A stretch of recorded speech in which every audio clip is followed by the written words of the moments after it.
Evening. Gandang gabi po, mga kapatid.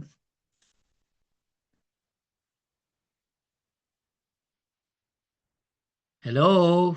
Good evening ho. I'm not sure kung naririnig nyo ako. Pakisagot lang po.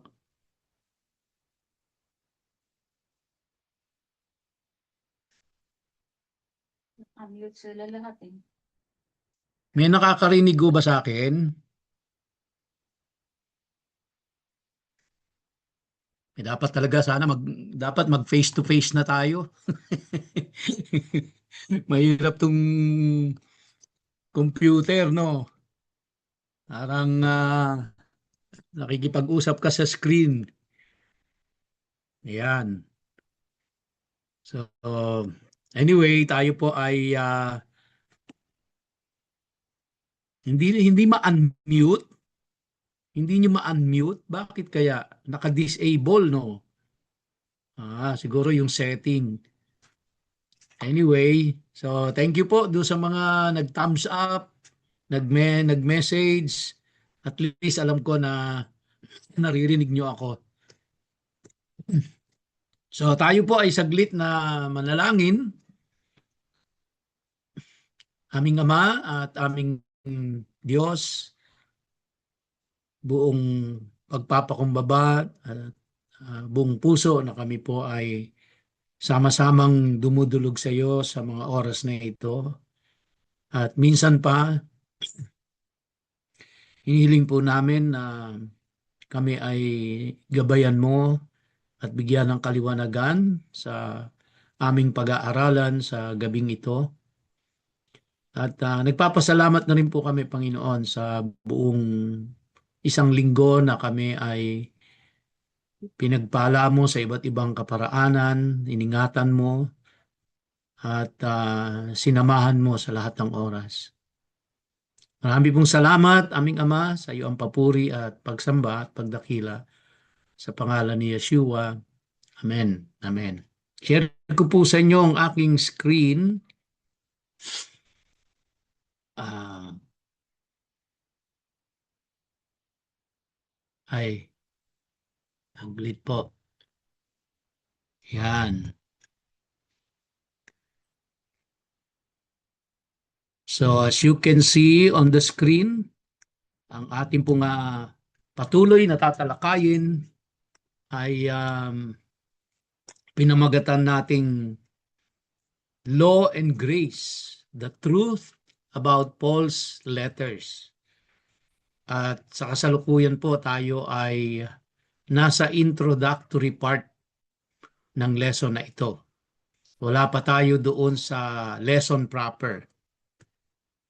Nung nakaraan po ay tinalakay natin ang mga pag-aaralan natin sa mga susunod na mga biyernes.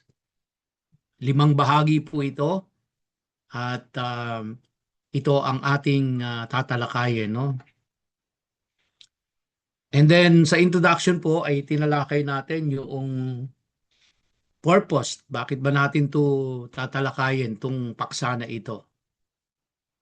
At sabi natin, to challenge untested assumptions about Scripture, especially concerning Paul and the law.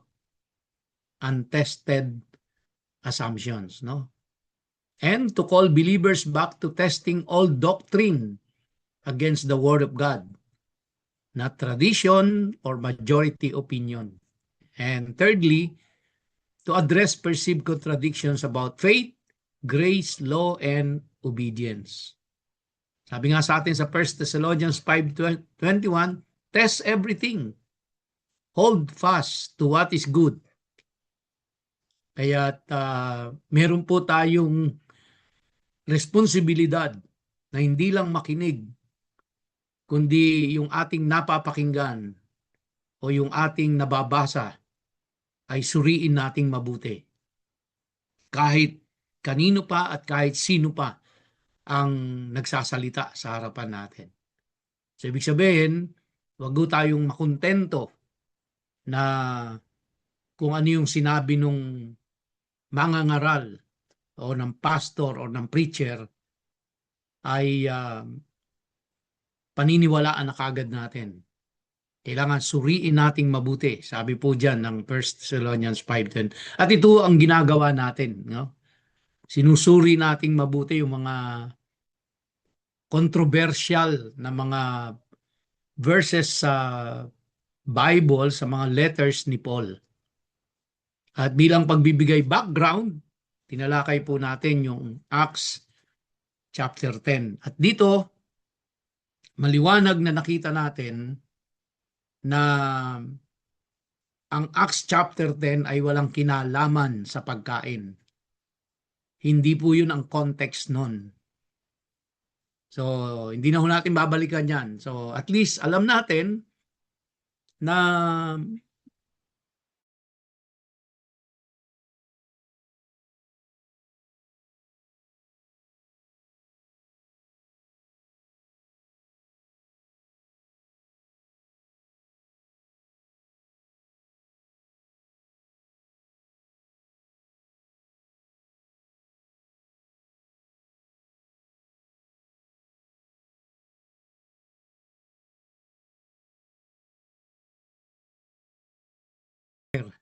na mag face-to-face na tayo pag Friday.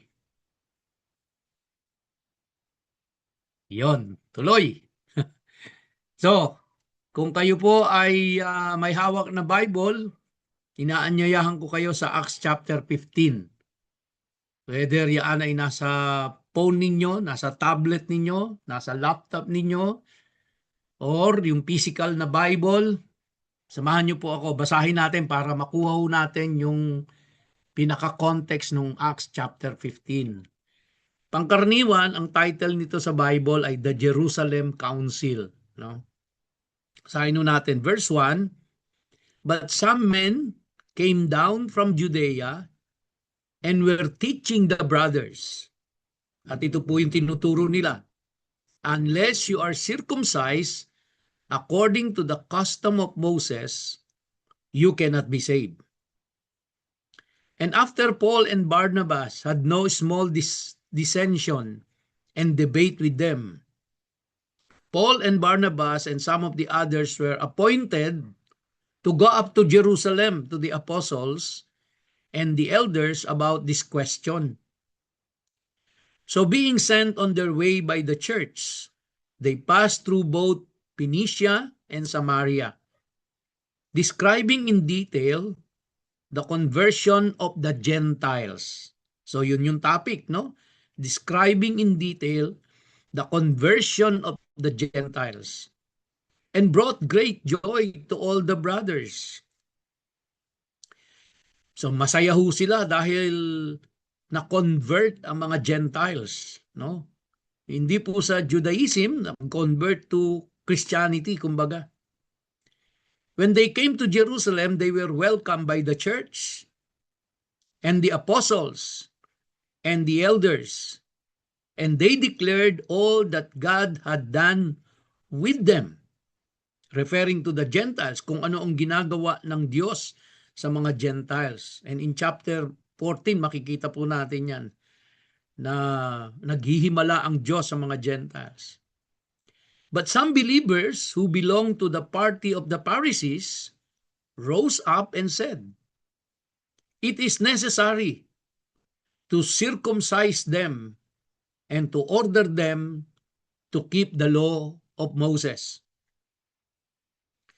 Verse 6, The apostles and the elders were gathered together to consider this matter.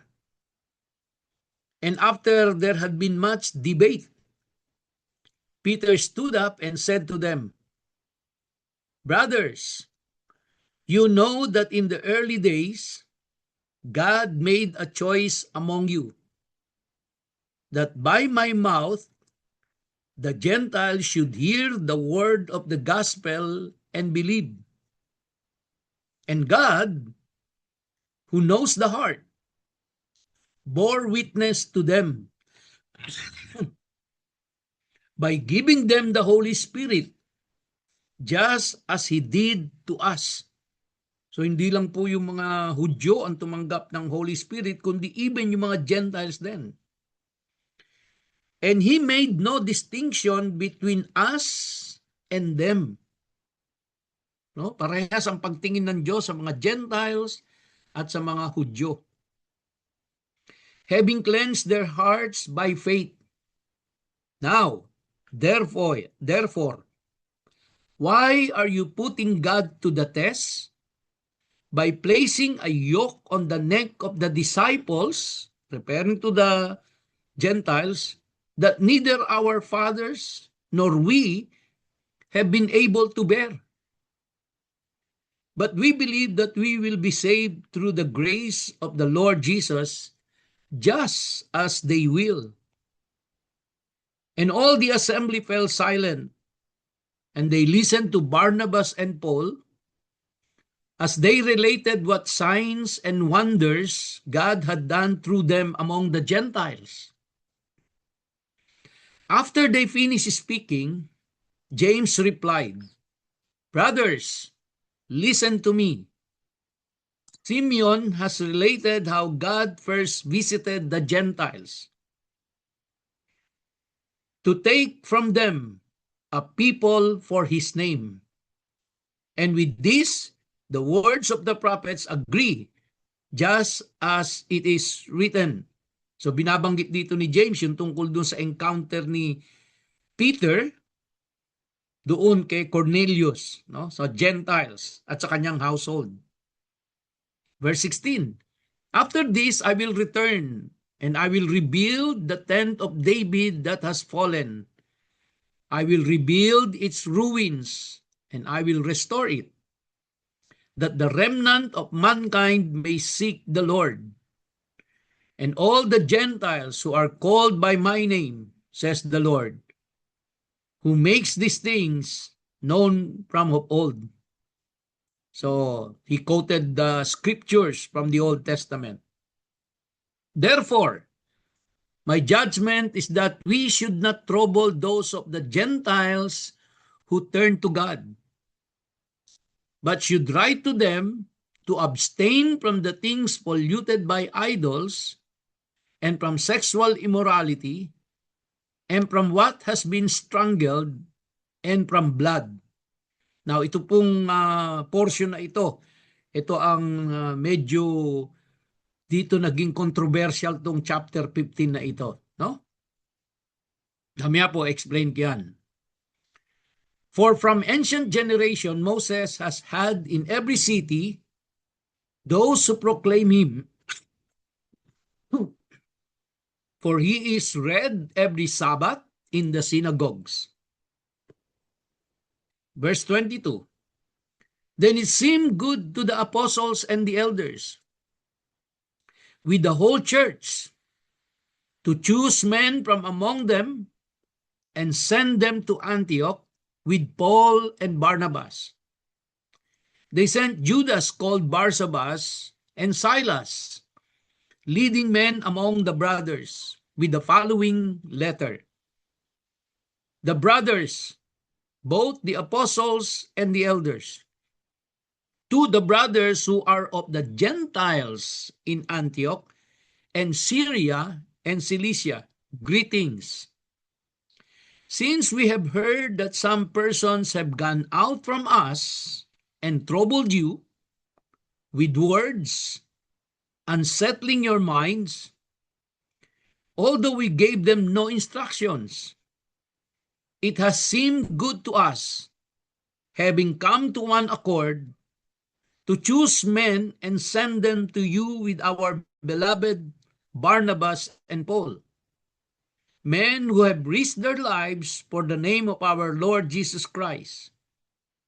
We have therefore sent Judas and Silas, who themselves will tell you the same things by word of mouth.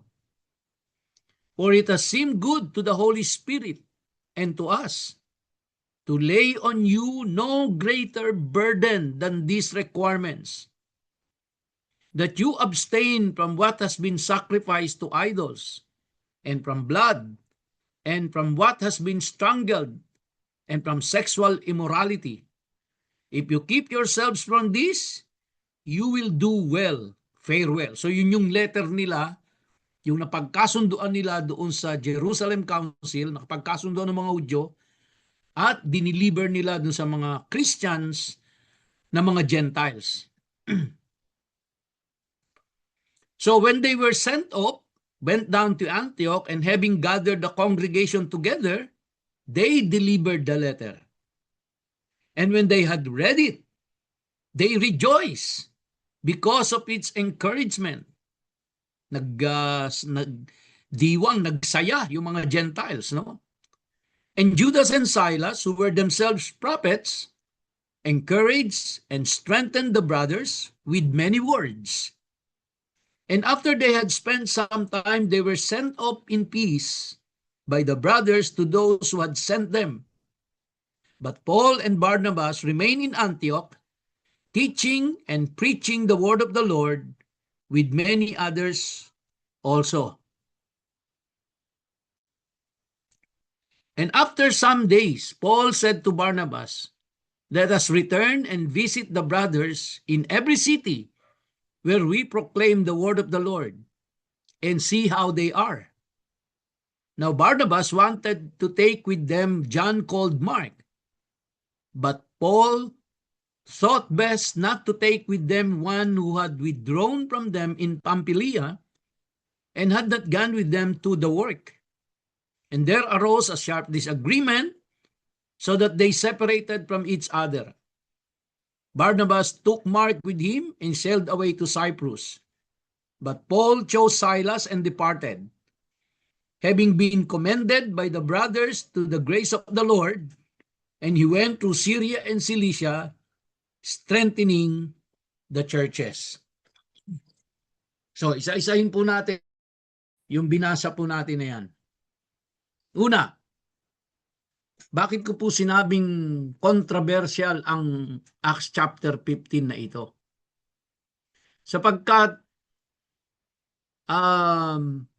ito pong Acts 15 is often cited to claim the law of Moses was abolished. So kaya isa po ito sa pinanghahawakan ng mga taong naniniwala na hindi na kailangang sundin ang Old Testament. Hindi na kailangang sundin ang Torah. Hindi na kailangang sundin yung law ni Moses. Dahil sa Acts chapter 15 daw, ay inabolish na ito.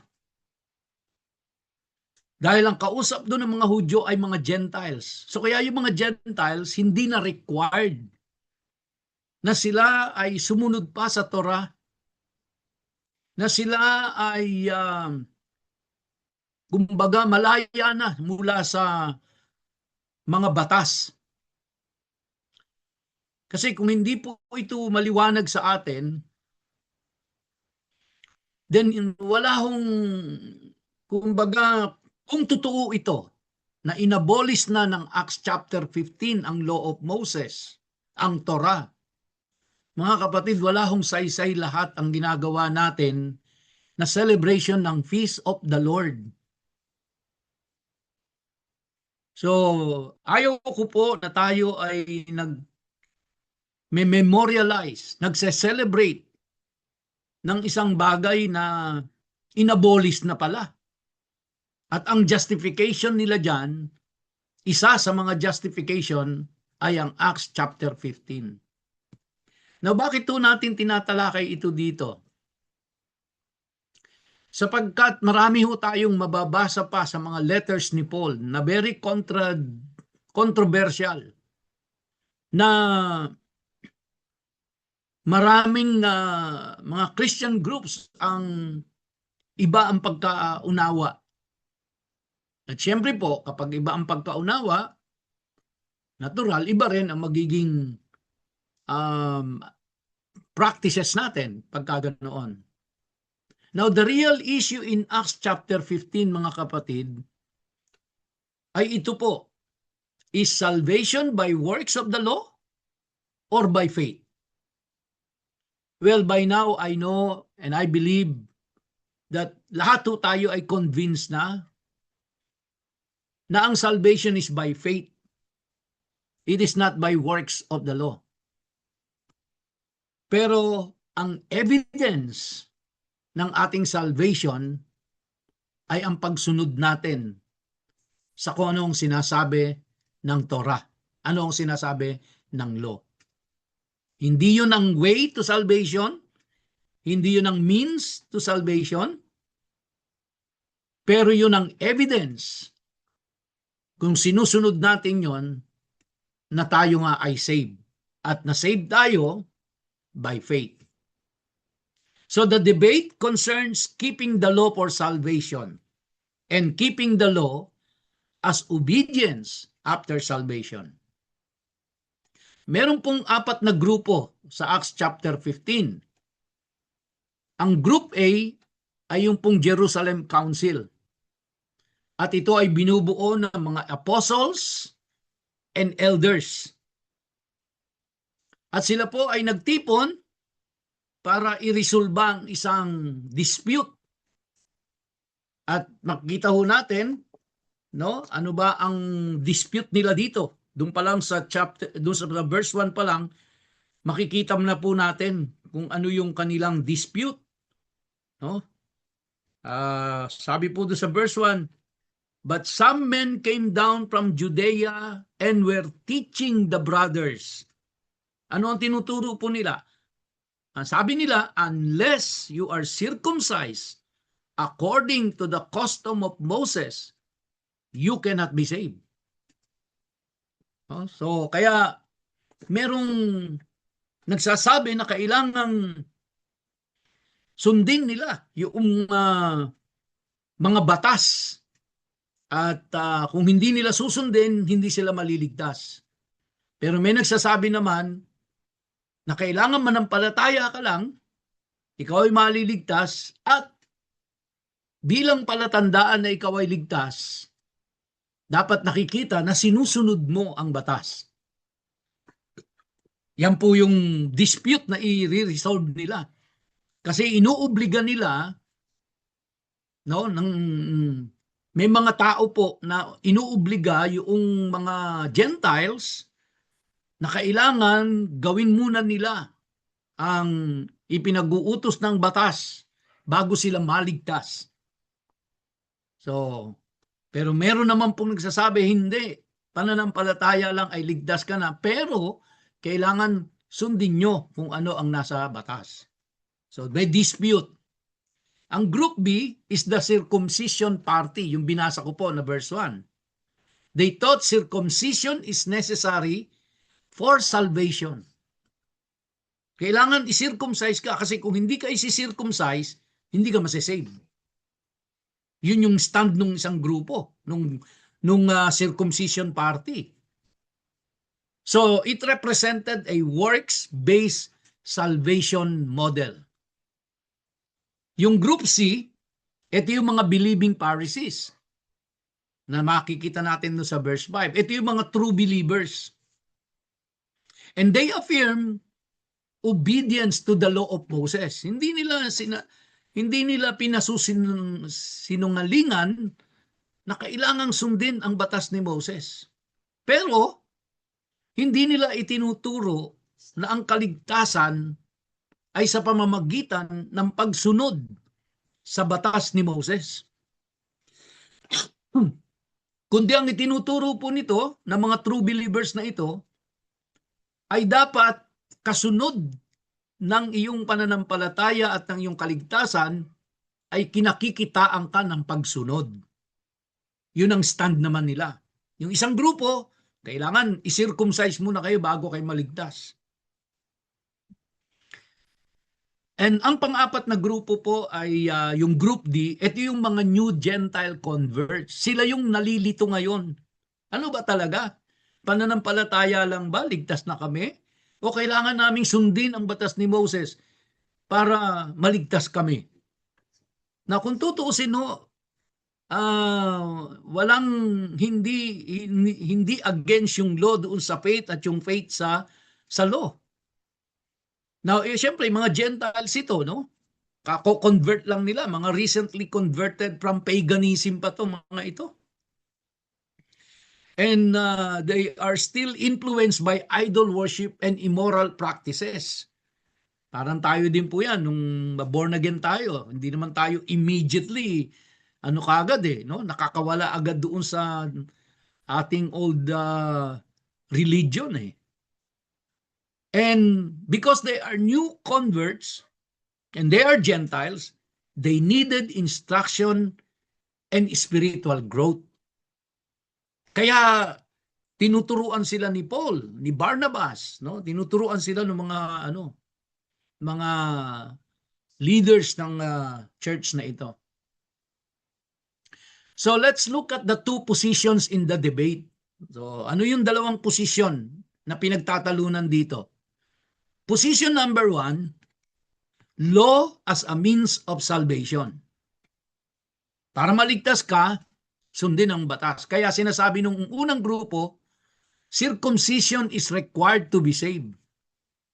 And that is practically salvation by works. At yan po yung nire-reject nung Jerusalem Council, nung nagtipon-tipon na sila Paul, si Peter, si James, at yung iba pa po mga apostles, no? Nire-reject nila yon na ang salvation is not by works. It is by faith. Pero, hindi ho nila isinasa isang tabi ang law. Okay? Ang nire-reject nila ay yung pong sinasabi ng unang grupo na para maaligtas ka, kailangan sumunod ka sa batas. Okay? So ang sinasabi nila, ang sinasabi ng unang grupo, ang salvation is by works. Ang sinasabi naman nila Paul, ang salvation is by faith. Pero kung totoong save ka, kung totoong may faith ka, kakikitaan ka ng works of the law. Position number 1 yon. Position number 2, law as obedience after salvation. So, sa position number 2, faith comes first. And then obedience follows salvation. And this is supported by the council's outcome. No? Yun ang pinanindigan nila. Kaya doon po sa meeting na yon na naganap sa Jerusalem, ito yung dalawang posisyon na pinagtalunan at katapos-tapusan po ng kanilang mga debate ay nagkasundo po sila na ang salvation is by faith and obedience to the law shall follow. At makikita ho natin mga kapatid, kaya ako binasa yung buong chapter 15 There is no third debate about abolishing the law. Wala hong pinagtalunan doon kung i-abolish yung law or hindi. Kaya makikita ho natin, no? Hindi ko alam kung paano nag-conclude ang maraming Kristiyano na ang Acts chapter 15 is about abolishing the law. Kasi by grace na tayo. It's not by law. Pero makita ho natin doon sa debate ng dalawang grupo, yung position number 1 at saka position number 2, wala hong pinagtalunan doon na i-abolish ba yung law ni Moses. So, maliwanag po yun. Hindi inabolish ang law. Ang tinatayuan nila Paul, naligtas tayo by faith, no? And then, yung law, mas follow. Dapat gagawin natin yun kasi save na tayo. Hindi tayo na-save dahil ginawa natin yung law, inubay natin yung law, kundi na-save tayo by faith. Pero, ang katunayan na tayo ay saved, sinusunod natin yung law. So walang ina-abolish. Hindi ina-abolish ang law ni Moses.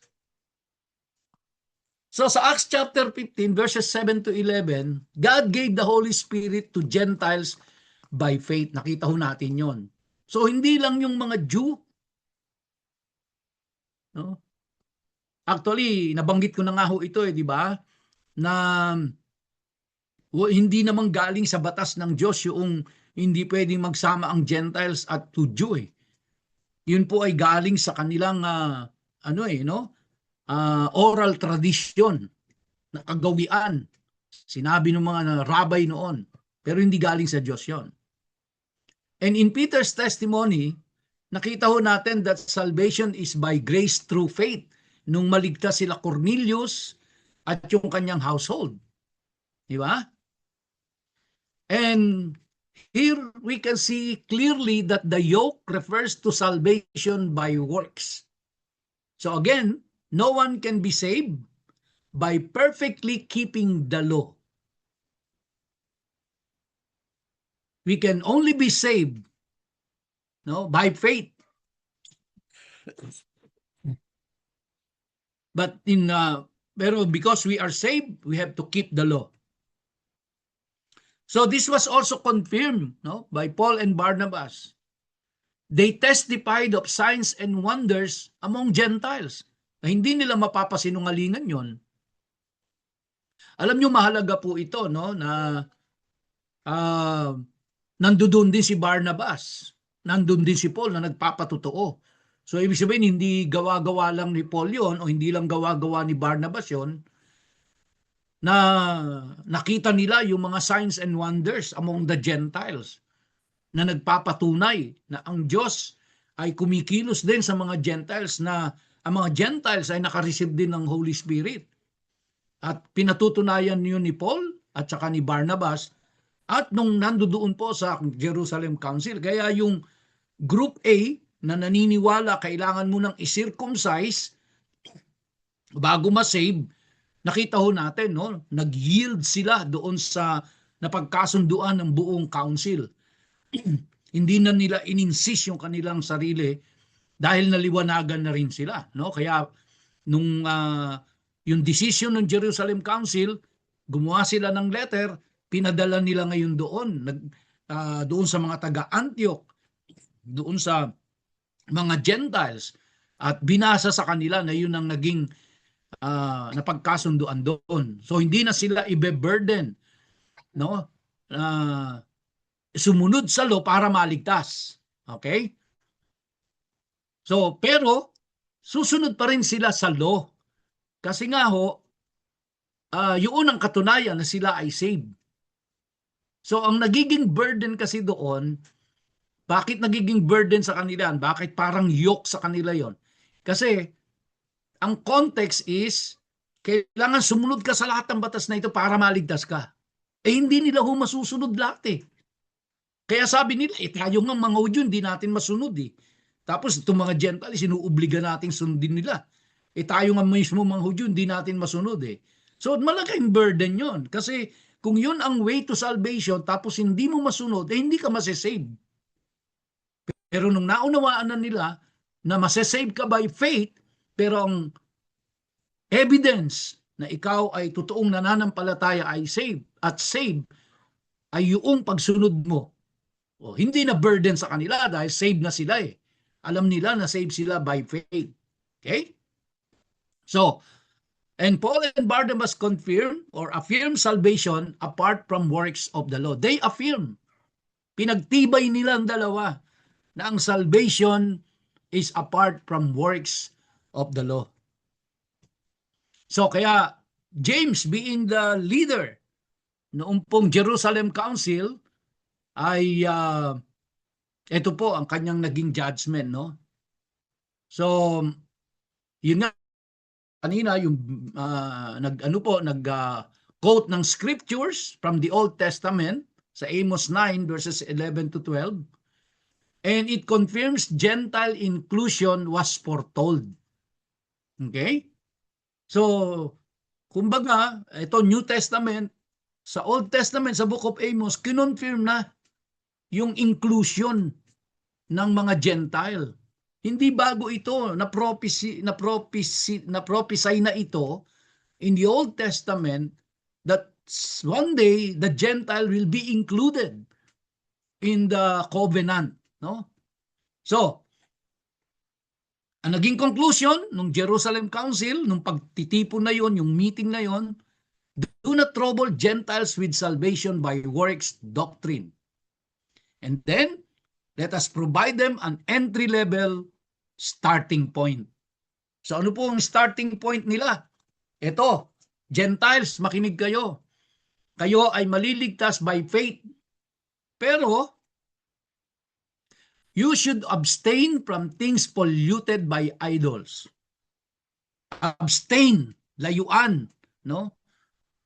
Mga bagay na polluted by idols. And alam naman natin ang idol worship sa kanila noong mga time na yon, no? Nagkakaroon pa sila ng mga baby sacrifice, nagkakaroon sila ng prostitution in front of the public as a form of worship. Kaya sabi sa kanila, abstain from it. And abstain from sexual immorality. And then abstain from things strangled. Yung po bang mga hayop na pinatay na in-strangled, sinakal, abstain from it. And pang-apat po, abstain from blood. Okay, so maliwanag yon. Ito yung starting point nila. So don't you worry about your salvation because it is secured already because of your faith. But these are the things that you should abstain from. Now, these commands come from the law of Moses. Yung pong mga bagay na yan, things polluted, abstain from things polluted by idols, sexual immorality, things strangled, blood, makikita po yan sa law of Moses. So, kaya makikita natin, hindi po inabolish ang law ni Moses. Pinagtibay pa nga dito as a starting point ng mga bagong Kristiyano na mga Gentiles. Binigyan ng highlight pa yung law ni Moses sa Leviticus chapter 17 and 18. So hindi po inabolish ang law. Di ba? Na ngayon, born again na kayo. Kumbaga, sabi ng mga Hudyo sa mga Gentiles, ngayon born again na kayo. Okay? Saved na kayo because of your faith. Pero, abstain from things polluted by idols. Abstain from sexual immorality. Abstain from things strangled. Abstain from blood. Saan makikita yon? Nasa law of Moses. So, inabolish ba ang law ni Moses? Hindi. Pinagtibay pa. At ito pong mga bagay na ito, it addresses, yung mga pagan practices. Yan yung mga bagay na pinapractice ng mga pagan, ng mga unbeliever. Kaya, ang bilin sa kanilang mga Gentiles, since born again na ngayon, separate yourself from the pagan practices. At ito yung mga bagay niyon na ipinag-utos din doon sa law of Moses. Okay? So, it represented starting priorities, but not the entirety of obedience. So, panimula lang to, starting point lang nila ito. And more to come because they should know, kaya patuloy silang tinuruan Dahil they should know the Torah. Hindi nila alam yun galing sila sa pagan practices Kaya kailangan silang turuan doon. Parang tayo rin po mga kapatid. Galing tayo sa paganong pananampalataya Hindi naman itinuturo sa atin tong Torah na ito Ngayon na lang natin pinag-aaralan. Kaya po, napakapalad natin na ito ay ating napag-aaralan at natututunan. At hindi po inabolish yan. Now, ito po yung pangkaraniwang hindi iniintinding verse doon po sa Acts chapter 15. At ito ay nasa verse 21. At ang sabi doon, for Moses has had throughout many generations those who preach him, being read in the synagogues every Sabbath. Now, ano po ibig sabihin nito? It indicates an ongoing learning process. Ibig sabihin po, itong mga Gentiles na ito, since they are new convert, they do not know the Torah, so the law of Moses is being read before them every Sabbath. Ang Sabbath nila, di ba, yung regular Sabat nila is from sundown ng Friday, no? Magiging ano na po 'yon, Sabat na 'yon, Saturday, and then hanggang pagdating ng 6 o'clock ulit ng Sabado. Okay? So yung buong araw na 'yon, every week ko 'yon, every week binabasa sa kanila yung law ni Moses. Tinuturuan sila, sinatyaga sila. Kaya nanatili pa si Paul doon eh. Di ba? Nagtuturo si Paul doon eh. Ano tinuturo ni Paul? Wala pang iba kundi yung Torah. Kasi nga itong mga Gentiles na ito, wala namang ka-idea kung ano yung Torah. And Gentiles would continue learning the law weekly. And it suggests growth in obedience over time. Kasi kung hindi tuturo sa kanila yung Torah, ano naman yung susundin nila? Kaya sila tinuturuan para alam nila kung ano yung susundin nila. Okay? At yan din po yung ginagawa natin ngayon. Kaya itinuturo sa atin ito para ito po ang atin namang susundin din. So, makikita din natin in the following chapter, sa chapter 16, si Paul sinircumcise si Timothy. It demonstrates circumcision was not abolished. It shows consistency with the council's ruling. Hindi naman inabolish ang circumcision eh. Di ba? Ang tinututulan lang nila dito is yung circumcision ay paraan para maligtas. Hindi po paraan yon para maligtas. Okay? So ang circumcision ay ano po yan eh, kumbaga marka nila ng covenant nila sa Diyos. Kaya yung po ay ginagawa nila. So, Paul accused of teaching Jews to forsake Moses. No? Inaccuse si Paul dito sa Acts chapter 21, kung patuloy nating babasahin. Inaccuse pa si Paul na tinuturo daw ni Paul sa mga Gentiles or sa mga Hudyo, tinuturo daw ni Paul sa mga Hudyo na isa-isang tabi na, baliwalain na ang law of Moses. But James appears. Paul walks orderly. Tandaan niyo po, mismong si Paul sinunod ang law. Paul participates in temple purification to prove it. Kaya si Paul mismo hindi po nagturong i-abolish ang law ni Moses. Sinunod ni Paul kung ano ang law ni Moses, mga kapatid. At yun ay pagpapahayag na si Paul ay ligtas, na si Paul ay saved, pero hindi niya binaliwala ang batas ni Moses.